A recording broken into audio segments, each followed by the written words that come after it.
back to another great week of the Blitz. I'm Abby Jones. And I'm Noelle Espinal. I have to say I miss being on this side of the camera this week. Last week I went and did the SoCon tournament, covered that, so it was really fun to be there. You know, our men and women's team did great, but I'm happy to be back. So. Yes, we definitely missed you. It's good to have you back, Abby. Thanks, Noelle. Up first, we have our very own NCAA champion, Carissa Nelson. And next we have a very special guest, Samford alum, and a player in the NFL joining us, so stay tuned for that interview. Also, we have Kelsey Royalty on the other side of the mic as she gives us our very own Samford softball update. And we have the Levi Edwards covering the golf team and giving us an update there. But first, let's head over to Sam Bush as she has a very special announcement of an event coming up. Over to you, Sam. Thanks, Abby and Noelle. I'm out here at Samford Stadium where the first annual Sam United Walk for Wellness will be taking place on Saturday, April 8th. This is a mental health awareness event where we'll start right here at Samford Stadium, take a lap around campus, just raise awareness for mental health in our community. There will be food trucks, fun music. It's also hosted by YNA You're Not Alone. Some of their members will share their testimonies and football players as well. It's going to be a great event and we hope to see you all out there. Thanks. Thank you, Sam. Students, be sure to come out and support YNA as they walk with the football team, spreading awareness about mental health.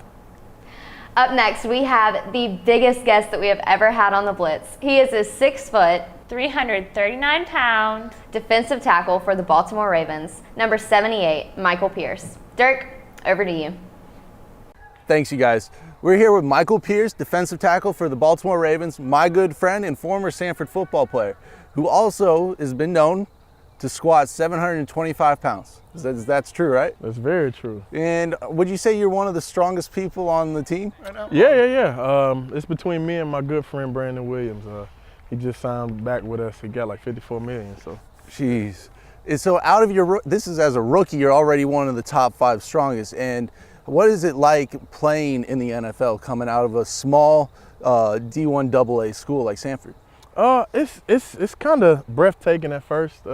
Just the stage, you know, you come here, you play at Seabird Stadium, you may be in front of like maybe 10,000, 14,000 people at max capacity. You go to NFL, man, you play in like the Dallas Cowboys Stadium, you see all the fans, it's 40, 50, 60,000, maybe more than that, I don't know to be honest. But yeah, it's kind of breathtaking at first, especially when you play like those brand name superstars like Tom Brady and you line up across from like Terrell Suggs and those guys. So it's breathtaking. Nothing I wasn't prepared for though. You know, we played a few SEC schools while we were here. So yeah, it's breathtaking for sure. So then coming out of the tunnel on your first game, can you describe that feeling? Man, it's a dream come true to be honest. My very first time we actually played James Bradbury and them in the preseason. So it was crazy, man, just to run out there and hear all those people screaming for you, and then I ended up making my first sack in our first preseason game, and seeing me on a big jumbotron and just it's a breathtaking experience, a humbling experience, and it's what dreams are made of, man. So your weight training, your training in general to be a defensive lineman in the NFL, what is your training like at all? Man, it varies from time to time. So you want to switch up your weight training depending on what time of the season it is. So right now we're in the off season. This is where you want to get your strongest leading up to the season. So you can go from anywhere, depending on your max, from 75% up to 95%, which for me, it gets pretty heavy. So you'd be up around like 600 pounds on the squat, around 450, 500 on the bench press. So it just depends on the time in the season. So signing as an undrafted free agent, what did your now teammates how were they looking at you when you came into, you know, I would say tryouts in a way, coming in? You know, it's a plethora of us, to be honest. So you don't really know, you can't really separate yourself from the group initially coming in.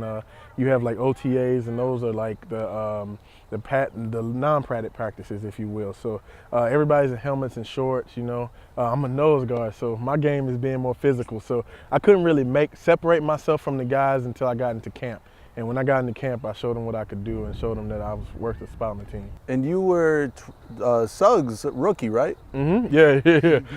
I was a couple people's rookie, but Terrell Suggs was one of my main guys, and I I had to make sure he was taken care of, make sure I carried his pads off the field and all that good stuff. I remember So, seeing that picture. yeah. They did a little piece on that as well. So, yeah, that's my big dog, and it's all good now.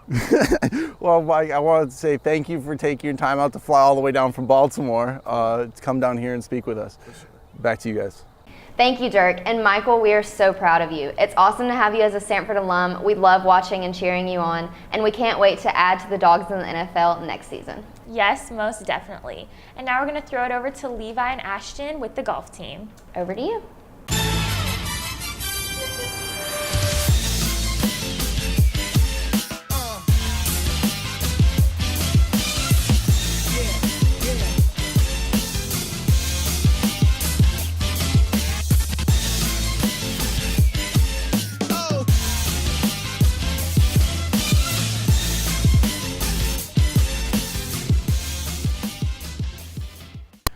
So Ashton, we out here on this beautiful campus today. It's a little cloudy today, but you know, it's all good. But speaking about this beautiful campus, what made you want to come to Samford to play golf? Well, I mean, I loved the campus. I loved just the way everything was so faith-oriented and whatnot. Like I remember coming in for, I was on a visit, and Dr. Westmoreland got in the right center, and it was my first visit to Samford, and he was like, you know, let's pray. And that just kind of hit me. I was like, this is a great environment to be in. It's a great school. Obviously, you're getting a phenomenal education. I mean, a degree from here is going to be, you know, recognized by lots of people throughout the, you know, lots of employers. Yeah, lots of employers are going to recognize this degree and, you know, see that, you know, it came from a school like Samford, such a great school, academically and, you know, spiritually and whatnot. So great environment. Well, Ashton, this is your senior year. It is my senior year. So, you know, to quote the great band Boys to Men, here we come. Here we come. To the end of the road. Yep, that's it. Senior year, how are you going to end out this golf season? Whew, I hope well. I mean, we're kind of trending in the right direction right now. We're moving up. We have one more tournament before conference. We have Lipscomb's tournament. It's in Nashville, and then we have conference up in Pinehurst, North Carolina. And I mean, obviously, Pinehurst is what or like North Carolina. You know, that conference tournament is what we're all about. That's what we're trying to get to. That's what we're trying to play well in. I think we have the guys to do it. We have the talent on the team. We just all need to put it together at the right time, and I think we could take it, man. You know, it's actually very interesting because you said, you know, you here at Samford and you're trying to get a very valuable degree where it holds weight. The funny thing is you are a JMC major. You do the interviewing, and now you're getting interviewed. I know. Is that trippy? It's a weird feeling being on this side of the camera. It's weird. I'm usually on that side. Yeah, so while we're already out here, you know, it's a pretty good day today. We got a lot of space. Absolutely. We got some putt, you know, if you want to. Are you down for playing? I mean, if you want to get beat.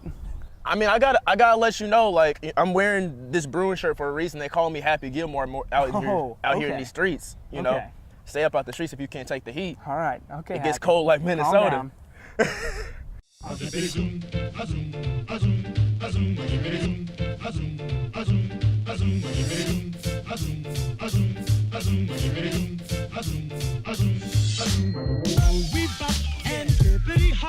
As happy as I can be. Whoa, boom, boom, and zippity zoom. Love is sweet, love is grand, works one. We bop and zippity hop. I'll never be a millionaire. Whoa, boom, boom, and zippity zoom. I'm in love.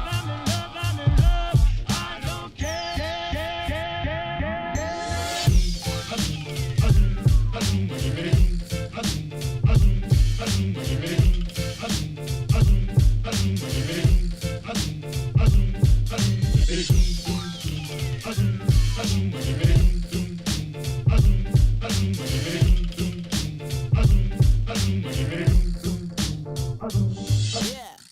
We bop and zippity hop. I'm as happy as I can be. Whoa, boom, boom, and zippity zoom.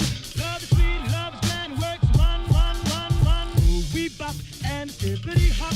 I'll never be a millionaire.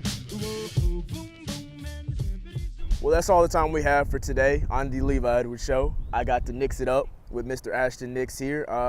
I had a couple of bad putts, not gonna lie, but you know what? I came in clutch at the end, and that's really all that matters. Isn't that right, Ashton? A couple of bad putts? Is that what you're gonna call that? Well, I'm trying to say, you know what? It doesn't. None of that matters. That's in the past. We just need to reminisce on that last shot. Okay, I'll talk about it, but that's fine. You can forget about it. Okay, sounds good. Well, you know, that's about it. So this is Levi Edwards, Ashton Nix. Thank you. And you're welcome. Thank you, Levi. And Ashton, we continue to wish you great luck on the rest of your season. And now we're going to head over to the softball fields with Justin as he talks to our very own Kelsey Royalty about the team. Thanks, Noel and Abby. I'm here with Kelsey Royalty, a member of the Bulldog Blitz. Maybe she doesn't need an introduction, but I'm going to give her one anyway. She's an outfielder, sophomore, plays in the softball team.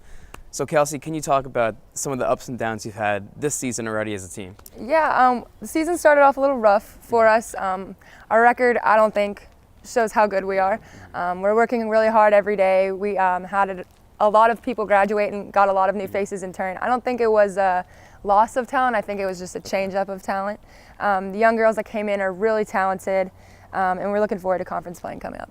Yeah, and y'all made the tournament last year, NCAA tournament. You won the SoCon. You had a great season. You struggled down a little bit early this year. You lost a lot of key players. Who are some young faces and new people on this team that have stepped up? Yeah, okay, so we got 5 freshmen and we got a transfer. In the fall, I'd have to say, in my opinion, our second baseman right now, number 2, Whitney Hinton, she was just lights out. We had all the upperclassmen worried about finding a new place in the field to play over her, and she just hit lights out. And then we have our freshman left-handed pitcher that threw today, number 7, Taylor DeSell. She's really stepped up and filled a big role. She's a force to be reckoned with on the mound. So in my opinion, not that the other 4 or 5 aren't great, but those are my 2 that stick out. So you already mentioned that you don't think your record shows who you guys are as a team. Y'all have lost a lot of close games this year. Is that something you can build off of? I know you're a young team. Is that just getting over the hump of learning to finish? Yeah, we talked a lot lately about winning or versus losing the 1-point games. We've had a lot of leads that we've blown and a lot of runners left on base in the games. That just can't happen. It's more like shortening up and putting the ball in play and getting those runs in. And it's like we play tight when we get a lead and we're worried about blowing it. But we're working through that, and conference is coming in. It's really going to show us what we can do. Now, SoCon play is just starting. Y'all had a series versus Furman this weekend. Where do you guys see yourself as a team in the SoCon? According to the SoCon, we're ranked number 2. Okay. Personally, I think we have the talent to be number 1, but I think the SoCon board took into account the starting positions that we lost last year. Yeah. But we still see ourselves as number 1. We're still returning champs, and we're going to show them. Are you a big baseball fan? I am indeed a big baseball fan. Opening weekend is this upcoming Sunday and next week. What team do you like? I'd have to say the Braves. You know, I'm from Atlanta, but you know, whenever we can, we come out and support our Samford boys, and y'all should too. All right. Well, thanks, Kelsey, for sitting down with us today. We wish you the best of luck this softball season. I'm Justin Anderson for the Bulldog Blitz. Back to you, Noel and Abby. Thanks, Justin. The Samford softball team will look to get back on track this weekend, traveling up to conference rival Chattanooga for a 3-game series. Looking ahead to next week, Samford will play a neutral site game at Spain Park High School in Birmingham against SEC foe Auburn on Wednesday. Next weekend, they will play a 3-game series against ETSU back at home. Please come out and support your Samford softball team. For an update on Samford baseball, the team has won 3 of their last 4 games after traveling to Lawrence, Kansas, and taking 2 of the 3 games from the Jayhawks. The Dogs returned to Birmingham to play crosstown rival UAB Wednesday, picking up the win via strong pitching by a score of 5-1. Looking ahead, Samford begins conference play with a 3-game series starting Friday at VMI. Following that series, the Bulldogs will return home next Tuesday to face in-state rival Alabama A&M before hitting the road again for a 3-game series at Mercer. And now we're going over to Macy Marin to have an interview with our very first NCAA champion, Carissa Nelson. Thanks, guys. I'm here with Carissa Nelson, the NCAA indoor track champion for the women's mile. First of all, congratulations, Carissa. That's an amazing honor. How do you feel about being the national champion? It's great, honestly. It was so weird when it happened. You know, you have this dream and you achieve it, but it still kind of feels like a dream because you've been hoping for it for so long, you know? So take me back. I know a lot of athletes will say it doesn't happen when you're in season. You know, it happens in the off season, all that preparation. Take me through some of your off season preparation coming into the indoor track season. Yeah, so our off season really for track starts even in the summer. So I start training in the summer. And when I started training, I was on an island in Italy with my boyfriend, and I did not want to train. I had nobody to train with. I would run around carrying a large rock because I was by myself in Italy and I didn't have anyone to run with. Right.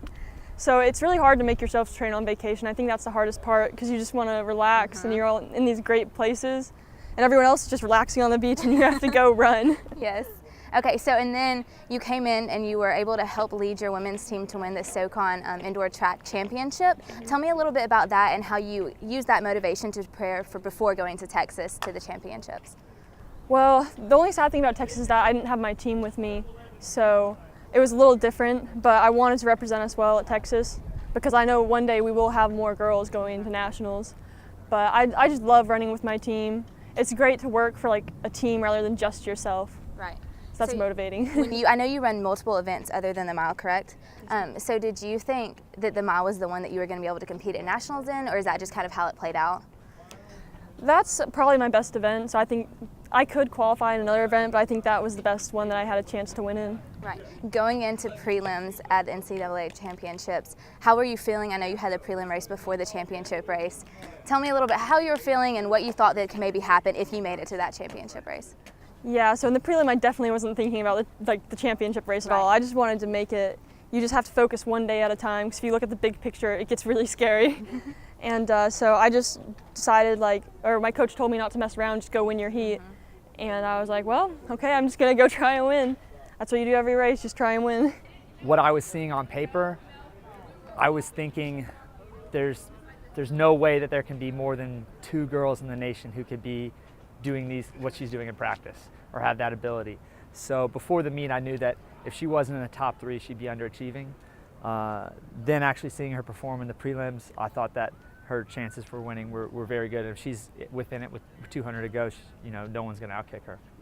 This could be quite the upset. Carissa Nelson going wide. She doesn't seem to be minding running extra distance. Purrier trying to hold her off, but she's got a head of steam. It is going to be the Samford Jr. Carissa Nelson, your mile winner. Eleanor Purrier ends up second. Danae Rivers third, and the defending champion Kayla Edwards just did not have anything in the tank to make the move and ends up fourth. There is your champion. What an outstanding tactical race from Carissa Nelson.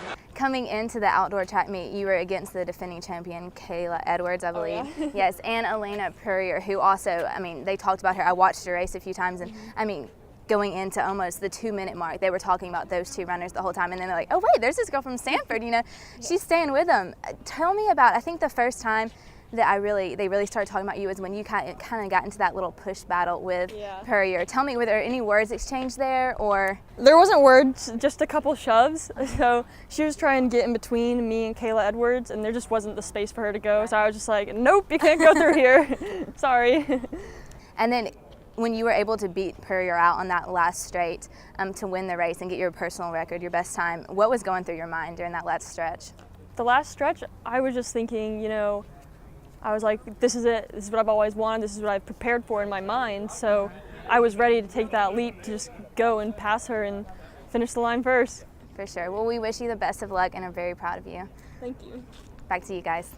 Thank you, Macy. And Carissa, we are so proud of you. You're the first NCAA champion that Samford has ever had. Hold that title well, I know that you will. And honestly, it's just been a great year for Samford. Year after year, we've had SoCon champs. Every team's pretty much racking up some titles and championships and trophies, hopefully.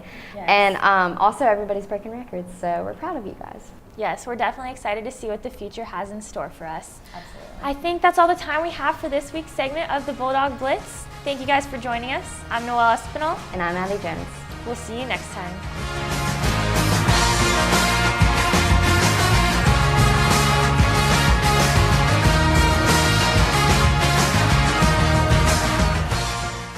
Okay, you ready? Good. We used to do 100. Yeah, I'm tripping. All right.